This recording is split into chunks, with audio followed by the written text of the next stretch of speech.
We're sisters, best friends, and authors on a mission to help you stoke your creative fire and live the life of your dreams. We believe that purpose fuels passion and that creativity is your secret weapon for mass construction. There's never been a better time to bless the world with your dream realized. You're listening to The Kate and Abbie Show. What is up, guys? Welcome back to another episode of The Kate and Abbie Show. We are fast approaching NaNoWriMo. Abbie was just correcting me, my pronunciation. We're approaching that. We're coming up on it pretty quickly, and a lot of you are getting ready this October to write the novel of your dreams. And while it's very important to prepare yourself and your notes, your work, whatever it is you do for your own unique process, it's also important to figure out how to prepare yourself mentally, spiritually, physically for creative work. How do we prepare ourselves for being creative, for meeting a challenge like NaNoWriMo, and being able to thrive and enjoy ourselves and also take care of ourselves during that time? How can we best nourish ourselves to maximize our creativity? So we're going to dive into that today. Couple things first. My book comes out tomorrow. If you're watching the YouTube version of this podcast on my YouTube channel, you'll see me holding up the physical copy right here. Searching for Sparrow is out tomorrow wherever books are sold online. So make sure you go grab your copy, or if you want to go pre-order, you can still pre-order. Today's the last day of pre-ordering. Yep. You'll never be able to pre-order this book again. Today's it. This is the last day of pre-ordering. And if you haven't entered the giveaway, there is still time. There's like a few more hours to go enter it, and you can win signed copies of all my books plus a bunch of other goodies. I will link that below. Be sure to go check it out. If you haven't read any of my series yet, you can actually go get Anomaly, the first book, the prequel to the whole series, for free. So if you're like, that sounds interesting, but I don't know what any of the series is, I don't understand anything about it, you can actually go snag this for free on my website, which I'll link that below too.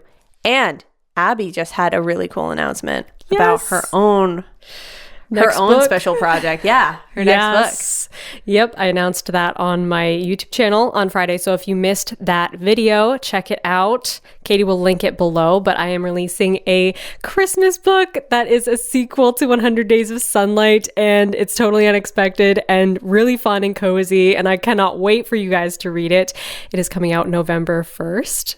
So if you want to see all the details about that, here are all the details, and pre-order the ebook, which is available now, then go to that video in the description and check that out. All the details are in that video, but I'm really, really excited for this book. I'm so excited too. I have had the privilege of getting to hear this book through the writing process, and it's so good. I can't wait for you guys to read it, because it's like a cup of cocoa. It's just awesome. It's so heartwarming and good. I won't say any more about it, because I want it to be a total surprise for you guys, but it's so good. You're not going to be disappointed. If you loved 100 Days of Sunlight, this is like the hot cocoa on a snowy evening version of 100 Days of Sunlight. Yes. It's awesome. I'm so excited for it. Thanks. But yes, let's get into today's topic, self-care during NaNoWriMo, or any writing process really, and how to prepare yourself and your creativity, your mind, body, and spirit, like Kate was talking about. But first, we have to thank our sponsors, who are you guys. You're the ones who support this podcast and keep it going, and we so appreciate your help. So if you get value out of this podcast, go to patreon.com/The Kate and Abbie Show and help us keep this show alive and free of interruptions. So, what do you do to prepare yourself mentally for a novel? So there is a lot of mental preparation, I think. And what I've found about writing is, like any creative process, you're emptying the cup. So you have to take time to fill your cup. You have to take time to be nourishing yourself, mind, body, and spirit. So I try to find some things, and over the years of practicing minimalism and mindfulness, I've found a few things that really resonate with me. And I think this journey, I do want to say that this journey is very unique. So it's going to be unique per individual. So what works for me as my go-to things might not be your go-to things. But the point is to open yourself up to the mindful journey of finding some nourishing practices that work for you, regardless of what they are, if they match, mine or someone else's. It's about finding that personal journey of things that nourish your soul. For me, I love doing things like meditating before I write. I find that in the morning when I meditate first thing, I usually have a completely different day than when I don't meditate. It's a very big difference. And there's lots of different types of meditation you can do, but really what I'm talking about here is regardless of what kind of meditation you might want to do, getting quiet and still and allowing yourself that time to just be is so important. We live in a culture, and a lot of us do anyway. I'm not speaking for every culture here, but I'm saying a lot of this Western like hustle culture is very much centered around like you get up and go and go and go and go and just try to accomplish, be productive, make things. Well, we can't do that nonstop. There has to be a place of stillness. We have to have inner peace and stillness. Otherwise, we'll constantly be just rising and falling on the crashing waves of life. And that's not sustainable for the long term. That's where burnout comes from. That's where a lot of like studies are showing that a lot of cases of depression and anxiety can even come from that. And those studies are out there. You can look them up and read about them yourselves. But so how do we prevent ourselves from falling into this like treadmill trap of like just constantly trying to go and produce? And I think a lot of that answer lies in drawing back from all of this noise that social media creates, that the internet creates, that this hustle culture can guide us into, stepping back from that and really seeing, what brings me inner peace and joy? What brings me fulfillment? I guarantee you that it's not spending hours upon hours looking at other people's lives. Mm-hmm. I can guarantee you that it's not comparing yourself or your work to someone else's, or, oh, look at what that person did. Look at where that person went on vacation and what they had for lunch, and here's their baby and here's their dog. And, it's fine to look at photos of friends and family and whatever. Sharing's fine, but I think we have to be mindful in our approach to the internet and social media. And meditation can be a wonderful way to start your day with a mantra, a mindful intention to find a place of stillness and return to it. Yeah. Because you can return to it throughout the day. It's not just like, oh, the meditation starts and ends here. It helps you find this place of being centered and being still and being with yourself and listening to what arises in your spirit, what your body needs. And you can come back to that throughout the day. It reminds you to start your day in a mindful way. Don't just let whatever, okay, first thing in the morning, I pick up my phone and I start scrolling. Yeah. You know what I mean? It fills up space. Yeah. Versus creating space. Yeah. And when you create the space, when you don't fill up the space with all of this mental clutter, wherever it may come from, whether it's the internet, YouTube, social media, Instagram, whatever it's from, when you don't have all of that filling up your space, something else will. And it will come from you, right? Which is where creativity comes from. It comes from, in a way, a void of something, Yeah. And it is the best expression of filling that void. Creativity, your own creative expression. Because if you don't, then something else will, Yeah. If you don't take that space and claim it as yours, then something else will. And I love how you've said in the past about social media and the internet that you're really not choosing to have this input. It's really just the algorithms and different people who have developed these apps have made strategic decisions, oftentimes based on psychology, to hold your attention longer, to keep you on the app longer, to keep you clicking on videos on your sidebar longer.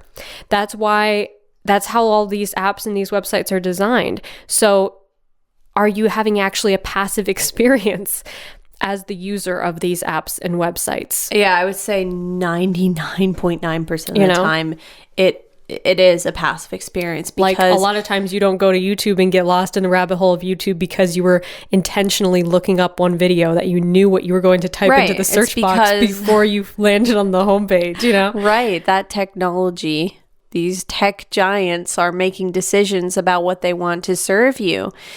And so it kind of becomes just this consumerism trap of how can we get you to spend more time on this app so that we can make more money. Whereas you could be using that time constructively for yourself to either make yourself money in a lot of ways, and there's nothing wrong with that. That can be a wonderful thing, to spend time on something that will help you make a living, like in your own craft. As you spend time on your craft, you're building your own career, you're building your own business. A lot of these things can distract us from that. And who are we're helping someone else's bottom line. We're helping some bottom line of some giant corporation that exists out there in the ether. You know what I mean? So it's like we have to, You're better. a punching bag for social media. Exactly. Be the active protagonist in your own life. Right. It's so true. You know? And so we have to step back and we have to realize these things. The best medicine that we can take for this is to simply become aware of what we're doing. So many of these things are unconsciously done. I've watched people just flip over their phone and turn it on even when there's no notification. And it's a habit. It's neurons that have wired together so much that they are firing off all the time. Oh, we check our phone, we check our phone, we check our phone. And if you were to take that phone away from that person, it would probably feel like an extremely foreign experience. Now, I want to make it clear that I'm not busting on anyone who has a phone or even has a phone addiction. I think that it's definitely a hard thing to navigate in today's world, but we can all take steps to become freer, really, and live a freer life creatively. And what that will do by disconnecting, we will have so much more energy to give to something else that will actually benefit us. Now, I want to say too that social media is not good or bad. I did a video about this. I think it was the video I did recently about my life without a phone. And I say very plainly in that, and I'll repeat myself here, that social media isn't good or bad. It just is. It's a completely neutral thing. It doesn't have a personality. It doesn't have feelings. It doesn't have good or bad intentions towards you. It's all in how you use it. You can use a hammer to break a window or build a house. So it's all in how you're using it. If you are an author and you want to share your creativity with the world, or you're a screenwriter or whatever your craft is, you can definitely use social media in a beautiful, mindful way. But if we're simply using social media to fuel our ego or to boast about something, or really just bolster up our ego, that's really not inspiring anything good in us or in others. Yeah. And that's something that pretty much everybody's going to encounter: social media and websites that will distract you during the process of creating and writing a book, which is what we're specifically talking about today. Whether you're participating in a challenge or you're just trying to create a better writing habit, this is going to be an obstacle that shows up in your path, or at least for most people. So in preparation of embarking on the challenge of writing a book, what are some triggers that you can set up ahead of time, even if it's just a question or a sticky note maybe that you put on the back of your phone that says, why are you checking your phone? That's a good idea. I like that. Maybe you make it a rule to yourself that you can't pick it up unless you can answer that question specifically. If it's, I need to check to see if so-and-so texted me back because it's an important issue, then okay, pick up your phone. Or going to a website like YouTube. Well, what are you going to type into the search box when you get there? Most of us don't even get past the homepage because we get distracted by all the stuff on the homepage, right? Yeah. That's definitely happened to me. But a lot of times I'll have the search words in my mind, and I will quickly go to YouTube, and before the thumbnails can even load, I'm typing it into the search box because I know I don't want to get stuck on that page looking at things. So those are just two simple things that you can do to set yourself up for success when utilizing these tools, because they are tools. Right. You know, a phone is a phone. You can call people on it. And if you're in a situation where you need to call someone, it can be a life-saving device, but it can also be a life suck. Yes. You know, and it can fill up that space that you are creating for creativity. Like this space is for you. It's for your art. It's for something important that you are going to create that will matter to you and matter to the world and matter to somebody else. So view it as being important and acknowledge that those obstacles will show up in your path, but you do have the ability to overcome them. Yes. And sometimes it's not complicated to do that. It could be a very simple question that you ask yourself, or a trigger or something like that. Yeah, absolutely. I think it's important to ask yourself those questions, because that's what mindfulness really is. The opposite of mindfulness is just mindlessly doing something. So if you are mindlessly scrolling, which actually that's a popular phrase. I was just mindlessly scrolling Instagram. I've heard so many people say that, and I'm like, wow, it's funny because you're not even aware of what you're saying there.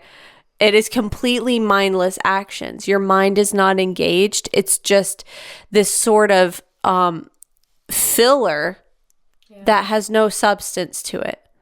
Yeah. You know what I mean? It's not bringing you joy, really. It's not bringing anyone else joy. There's really no benefit to it. Yeah. And as far as like, oh, well, there's some inspiring things on social media, Kate. Yeah, there is. And if you have someone that you're like, hey, I really like their content, go to their specific page and look at what they've been posting recently. Don't scroll through 100,000 different things to maybe get to that one inspirational post. Yeah. You know what I mean? So I think we can really not only help our mental health by doing these things and make ourselves much more happier souls, but we can help ourselves to create much better. We can create and to in a have much ideas. More, You know, I find that even if it's not, oh, this phone is distracting me from the actual writing process, like it's not always that. It's sometimes just other people's ideas and thoughts and words are so, your head is so full of other people's ideas and thoughts that you don't have room for your own thoughts, your own independent ideas, and your own inspiration. You know, I find that for me anyway, inspiration comes from space, creating space and creating that quiet time, like you were saying at the beginning, whether that's through something like meditation, or even just, you know, taking a walk in nature by yourself and being completely free of distractions. Like, what happens in that place? You might get some of your best ideas ever. Right. You know, usually you don't get ideas and inspiration from mindlessly scrolling, like you're saying, you know? Yes. I do think that you can draw inspiration from certain things, like stories that inspire you. Absolutely. But you need to create space for your own independent thoughts to blossom and grow. Right. Yeah. You have to become quiet enough to listen to your own spirit. And that's very difficult when you are constantly allowing your mind to be bombarded with other people's ideas and thoughts and images. All of it is input. And this is something I've touched on in other videos that I've made, but I've never really gone into it. And I still want to make a video about it in the future sometime, but it's all input. It's things that you're putting into your mind. Just like how when you're eating food, you're putting that into your digestive system. You're putting that food into your stomach. When you are digesting something that you're seeing, it is still input. It's going into your mind. It is still taking up space. And neuroscience shows us that it actually occupies physical space in our brains. It's fascinating. So like if you've ever seen the film Inside Out, those little like thoughts and memories, and they're like in the shape of a little ball. Yeah, I can't ever like unsee that now. When I think about things that go in your subconscious, I think of that. I know, right? Which is a good illustration. It is a good illustration. You know? Like, yes, it's a kid's movie, but it's based on actual science that does exist. So even though they're making it more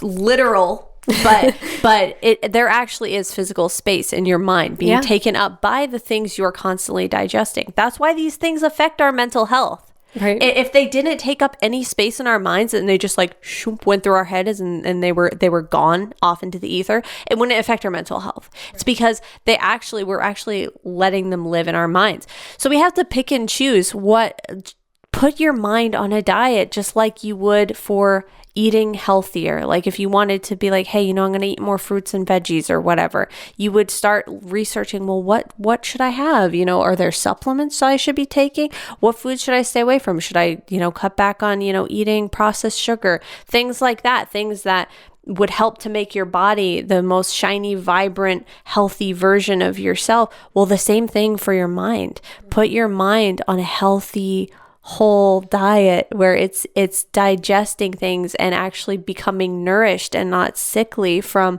what it's feeding upon. So I think that really being mindful about social media can be extremely helpful when it comes to not only feeling good, but being inspired to create. Yeah, another thing that has really helped me that I feel is kind of a meditative thing for me anyway is journaling.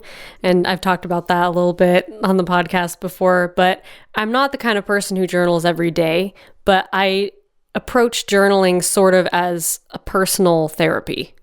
Yeah. And it has helped me so much whenever I feel like mentally cluttered or stuck or like I don't really know where to focus. I will just open up my journal and start writing just everything that comes to my mind, everything that's bothering me or things that are on my schedule that I feel are kind of like too much going on. I'll write everything down, and it's amazing the kind of clarity that it provides me because I start to see everything sort of from an objective point of view, almost like like I'm reading about another person's life. And it helps me to, it's interesting because it helps me to see it more objectively and not such a close, like kind of nearsighted, oh, I'm so busy, I'm so stressed out, it helps you to pull back. At least it helps me to pull back and look at it from a different perspective of what do I really need? And sometimes reading between the lines of what you've written in your journal can help you to see what you really need. That maybe is something you didn't think you needed. And it's a good way to get the mental clutter out, I find. Yeah, I agree. That's really cool. For me, like yoga helps a lot with that too. Like getting moving, like especially if you feel stuck and cluttered, a lot of times finding a specific reset can be so wonderful. Like, hey, I'm going to go do yoga or even something like qigong or tai chi or, find something that just incorporates physical, natural movement into your daily life. And I'm not even talking about working out here, even though it can be working out if you like doing that. But anything that's just gets your body moving, whether it in some sort of natural movement. So going for a walk, doing yoga, doing Tai Chi, find some natural movement. It actually does so much to help your energetic body, where we end up storing a lot of stuck energy in our body throughout a stressful day. So much of our energetic body can get so tight and restricted. And by moving physically, we can release some of that energy and get it flowing in the right cycle again. And that can so improve just how you feel overall. It often makes me feel so much more creative, so much more ready to write or create or work on a project, because it helps to clear your mind like that. Kind of like what you were saying about journaling, because it helps you to take a step back from that thing. And even though it's not writing it down, it helps you distance yourself from something to be able to see it more objectively, rather than just staying stressed out trying to solve a problem or get through maybe a writer's block or something. If you take a step back from that, you can view it much more objectively. Yeah. And that would be actually a good tool to have in your toolbox, your writerly toolbox going into NaNoWriMo, is to know what kind of reset works best for you. Absolutely. Whether that's a yoga practice, maybe even make like a playlist if you do yoga from YouTube videos or something, or other workout videos, maybe make a playlist of some of your favorite videos to follow, so that when you feel stuck, or if you're in the writing process and you hit a block, or you hit just a moment where you're frustrated, you can pause that and go to your go-to reset, whether that's a yoga video or doing something else that helps you to mentally reset and tune in with your energetic body, like you were saying. That I think would be a good tool for a lot of writers to have. I know that I have a few channels that I follow that usually I can always find something that will help me to hit the reset button like that, and to get out of my head and to kind of get a new perspective, like you were saying. Right, exactly. Yeah, that's so important. Yeah. So I think we touched on a lot of good techniques in this did. episode. Hopefully this is a nice springboard for you guys to come up with some of your own ideas. Putting your mind on a diet, I think, is a really good takeaway from this episode. Whether that means cutting out some things that are no longer serving you, maybe social media, maybe some different websites and apps that you find yourself going back to too much, and inviting into your mental space those things that are going to inspire you, things that are healthy, that will bring you joy and creativity and spark your desire to create and your passion for your story. So yeah, hopefully you took some notes. Hopefully this gave you some inspiration, some good ideas. If you are participating in NaNoWriMo this year, comment below this video and tell us what your book is about. What's your project that you're working on? We would love to hear all about it. I probably won't be doing NaNoWriMo this year, as I said last week, because I am going to be super busy getting this book to you guys, which I'm so excited about. Me too. As I mentioned at the beginning of this episode, the Christmas book is coming, and it's going to be a crazy busy couple of months, but I'm very excited. I can't wait for you guys to read this book. And Kate's book is coming tomorrow. So, yeah, go grab a copy. Hold it up one more time. If you're watching the video, you'll see me holding up Searching for Sparrow, my latest novel, the first book in the spin-off series, Next Gen series of the Blood Race trilogy. And if you've never read the Blood Race and you're curious, you can actually get the first book in the series for free with the link that I'll leave below in the video version of this podcast. If you want to see the video version of this podcast, you can find that on youtube.com/kemmons. Yes, definitely go follow Kate's channel for all of her writing updates and her amazing other videos, and follow my channel if you don't already, which is youtube.com/AbbieEmmons. And thank you again so much to our amazing patrons. You guys are the best, and we love you so much. If you get value out of this podcast, go to patreon.com/The Kate and Abbie Show and help us keep it alive and free of interruptions. Until next week, Stay stoked and rock on.